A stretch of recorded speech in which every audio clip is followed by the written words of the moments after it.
right, being joined now by Nolan Turner. He'll fire away. Nolan, coach talked about how improved Florida State has been since their 0-4 start. What have you seen as far as their offense goes that kind of changed? Yeah, obviously they're 3-0 the last 3 games. They're moving the ball really well, very explosive, really talented. They're two backs and quarterback, probably as explosive as anybody with the ball in their hands. They're a lot more precise, I think, in the last few games, just kind of putting it all together, and ultimately they're executing a lot better. Oh yeah, this is just precautionary, a little swelling. They're trying to keep me off of it until practice. Yeah, it's nothing. Yeah, I just had a little swelling in my toe, and they're just trying to keep it off until practice, just wearing it. How crazy has this year been just with the injuries and the block course going on, Gladson, Galloway? Just how hard has it been for you as a senior to kind of see some of these guys as well? Yeah, you hate it. Like we talked about a few weeks ago, Brian and some of those guys. Anytime someone has a season-ending injury, not according to their plan, you hate it for them, and it's tough. But we got plenty of guys, and no one's feeling sorry for Clemson with injuries. I mean, we got plenty of guys to play, and but from a personal standpoint, you just hate to see it for those guys. But as a team, you keep battling.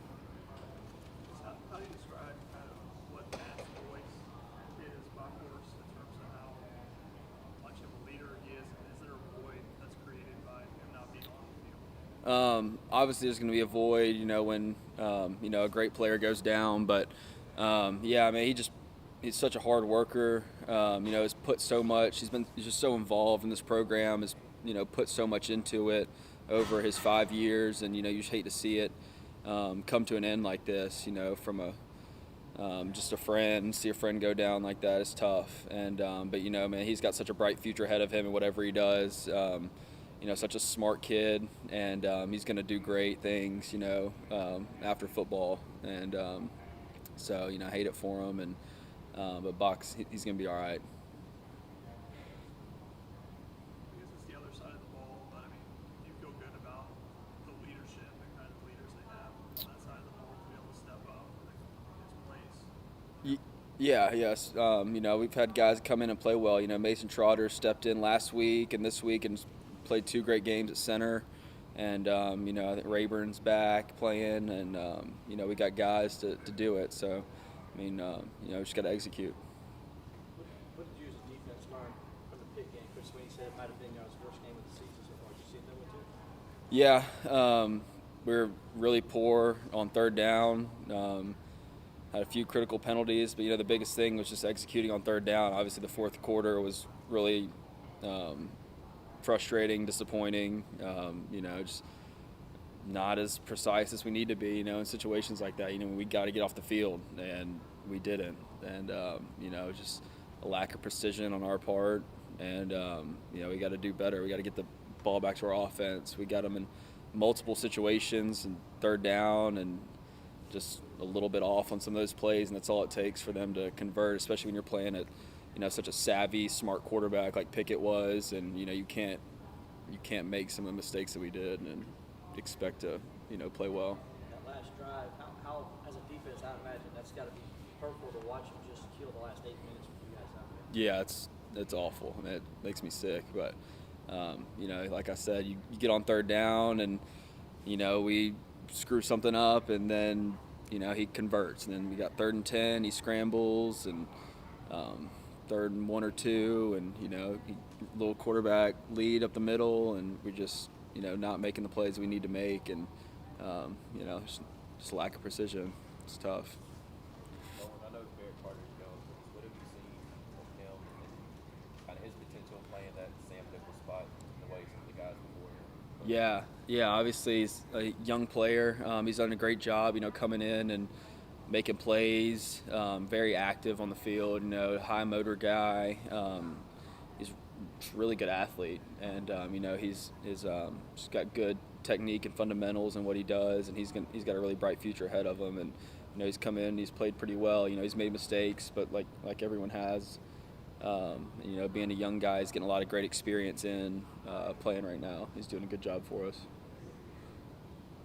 How tired were y'all, or were you tired at the end of the first half there, and then at the end of the game as well? Like I know that y'all had 26 seconds or something like that to rest in between series there, and then in the first half, did fatigue play some part? No, I don't think so. You know, usually when you're in the game, I don't even really think about that stuff for the most part. I mean, sometimes you get pretty cooked out there, but no, I don't think we just a couple plays we just didn't make, and we needed to make, and just like that 4th and 5 was tough. Then the 3rd and 7 on me is another 3rd and 4th down, getting off the field right there. We didn't get off the field, and ultimately led to 14 points. And it's just plays we got to make. Do you feel like you did a pretty good job on that play? It was just a perfect throw, or Yeah, obviously you can always do better. You know, I could have been in a little bit better position to make the play. He pretty good throw and catch, but always be better. I should have, had another step on him, make a play on the ball, but they executed a good play there. Nolan, this is obviously not how you envisioned your last year at Clemson going. What are your goals over the second half and the final month and a half of the season that you really want to accomplish on the way out? Just finish well. Obviously there's just been a rough season and such an incredible journey. I've been so blessed to be a part of, one of the greatest runs in college football history. And, just want to go out strong. There's just as a competitor, you just want to play the next game and play well. And, I think each week, my mindset really hasn't changed, whether we're 7-0 or 4-3 right now. I'm preparing the same, practicing the same. Nothing's really changed other than our record. So just got to, go out there and, play with a lot of heart. And, we just want to finish well, I think, as a group of seniors. And I think that's important to us. Do you get the sense everyone shares that same sentiment, that regardless of record, you guys are approaching every week the same way? Yeah, I think as a group of seniors, we've talked about it, and that's all we can control right now. Obviously, we've earned where we are, and, ultimately for us, we want to be known for how we finish this season, and, just don't want to have any quit in this group, and just, finish the right way. I think Coach Elliott spoke in the locker room Saturday. I don't know if it was just the offense or defense, but he was saying he talked about playing for your brothers and playing for each other and stuff. Were you there for that? I think that's when we separated the offense and defense. But just how important is that kind of down the stretch? Yeah, I mean, just play for each other, play for your teammates. You work all year for 12 days. We've been, working for the season since January, and, you get 12 days to play, and we got 5 left that are guaranteed, and, you want to play for the guy beside you. We put in a lot of work for, these opportunities that we get on Saturdays, and, you don't want to let any of them go to waste, and just take full advantage of the opportunities you get, because you don't know when your season's going to end, like Backhorse and, some other guys, and you just want to, really just exhaust the moments you get. Anything from Zoom for Nolan? All right. Thanks, Nolan. All right. Thank y'all.